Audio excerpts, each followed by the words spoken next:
Hey guys, welcome back to my channel. Chanel Chang here. Today's video is a special one. I'm going to share with you how we can make use of the powerful 50, 30 and 20 rules to help with our budgeting budget during this financial crisis. So before we get started, this channel is all about financial and money tips. If you're interested in this kind of topics, feel free to subscribe to my channel and don't forget to hit the bell button so that you get notified on my new videos. So let's begin.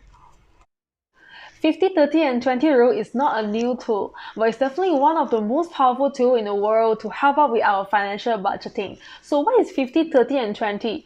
It basically means 100% of our money are being split into 50%, 30% and 20%, and three of them serve different purposes. If you are hesitating how much to save up, how much to spend on things, if you have no idea at all, then this is something that you should look into today to learn it up and to implement them into your budgeting today. Not only that this tool comes in handy during our daily budgeting, it is also very useful to budget something out during this financial crisis. Rule of 50 means 50% of our income shall be allocated into our needs. Needs here simply means the fixed costs in my previous videos, which are the costs, the fixed commitments that we got to pay every month regardless of our income. So the needs here comprises of monthly household expenses, your housing expenses such as your rentals or your housing loans, healthcare, utilities, your food, and also your urgent debt repayment.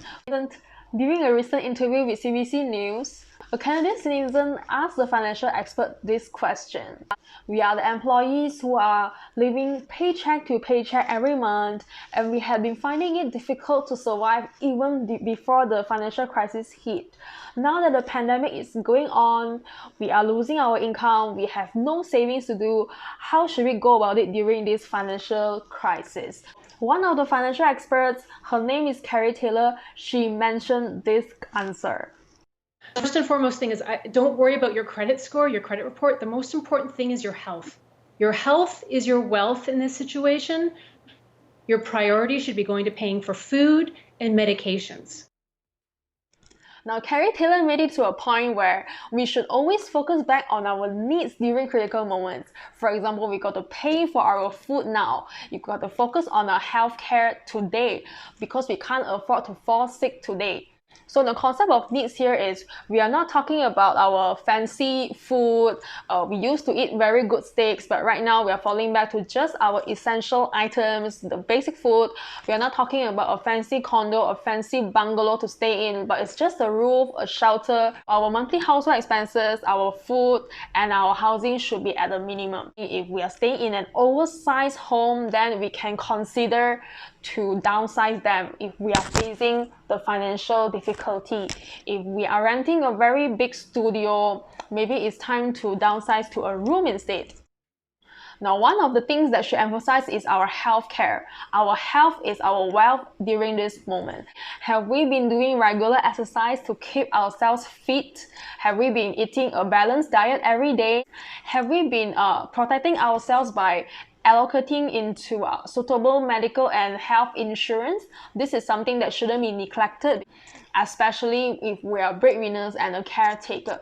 A breadwinner is someone who brings back income every month. Caretaker, on the other hand, they are taking care of the whole family's welfare. So housewife is one of the caretakers. If a family has both breadwinners and caretaker, then both of them should be taken care of for their medical insurance. If their welfare is not taken care of, then who else is going to support the family during a financial crisis like this? I don't mean that you don't have to take care of the rest of the family, but caretaker and breadwinners, they deserve the best medical insurance first before the rest of them.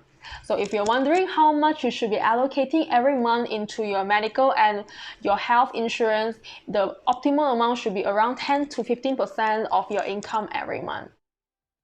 The rule of 30 means that we can allocate 30% of our income into our wants. Wants are the things that we desire, but we can still live without them. These things are like your subscription, your entertainment subscriptions, your entertainment like eating out, your clothing, your shopping spree, maybe a digital device like a phone, traveling expenses. So a lot of people, they think that clothing is a very important thing. Yes, we agree that without some clothes on yourself, you will be running naked along the streets and people will catch you for being naked. But bear in mind, we do have some pieces of clothes at home. Clothing means we don't have to buy excessive clothes to fill up our wardrobe during this critical moment and spend tremendous money. During this MCO period, you realize that there are a lot of things in the wants that you can't achieve anymore. For example, the first will be traveling. We can no longer travel because traveling is banned for the moment. We can no longer eat. Imagine if you're eating in a restaurant, you're sitting down, boom. If police were to notice you, both the restaurant owner and you yourself will get a fine. Rule of 20 means we got to allocate 20% of our income every month into savings and investment portfolio. Try to look at China. They got their first case in December 2019. 5 months have gone through and yet they are still not seeing zero cases in their country. Every day they're still having minimum number of virus infected. The whole world is uncertain when this pandemic is going to end. That's why having a reserve cash, emergency funds that will last us longer is a safer choice. And it is suggested to save ourselves aside a 6 to 12 months emergency fund. If we need at least 2K every month to survive, then we should set aside 24K to 48K for our survival. Well, it may sound a lot, but I believe that we can go through this. Our government had launched this BPN.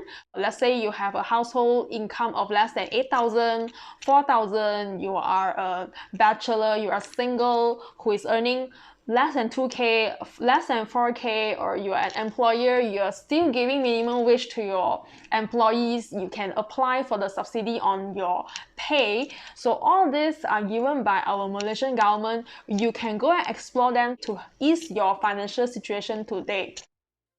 The overall view of 50, 30, and 20 rule is that we will see very clearly into each category even before we spend on them. You will realize that 30% of our wants currently can no longer be utilized. That's because our wants serve no purpose during the financial crisis. Our financial crisis should be emphasized on our needs, our emergency funds to months to come, to the uncertainties in the future. I have done up an example to show you how we can reshuffle the 50, 30, 20 into 50, 50, or even 67% and 33%. For example, Ben and Val, they're happily married. Ben is the breadwinner. He brings home 6,000 ringgit every month. Val, on the other hand, is the caretaker. She is a full-time housewife and she's taking care of the family welfare. Usually, Ben allocates his income into 50, 30, and 20. 3,000 ringgit is taken care for his necessities. 1,008 is for his wants and also 1,002 into his savings. So for the past 12 months, he had been saving 2,002 every month up to the 12 months. So in total, he had existing savings of 14,400 ringgit. During this financial crisis, unfortunately, he couldn't bring home the full 6,000 ringgit back. He ends up bringing half of his salary back, which is 3,000 only. Based on his past habits, 3,000 has been his minimum spend on necessities, which includes 1,000 ringgit of his housing loan. Bear in mind that Malaysian banks are offering 6 months free moratorium on housing loans. So over here, he can choose to just pay for the housing loan interest, whereas he can keep the rest into his savings. Let's assume that Ben has set aside 2,000 ringgit for necessities and the 1,000 ringgit for the housing loan. He's only paying the interest to the banks. He wants to benefit from the loan moratorium so that he can put more cash into his emergency funds. Instead of the current savings of 14,400 balance, he's able to make out another 6,000 of his savings into his emergency fund by just foregoing his 30% once. Malaysian Prime Minister Tan Sri Muhyiddin Yassin said, "It is difficult, but certainly not impossible." As long as the COVID-19 virus exists, we can no longer go back to our life like how it used to be. The old norms got to be adopted into a new norm life. Old norm was we used to do handshake with people when we meet them.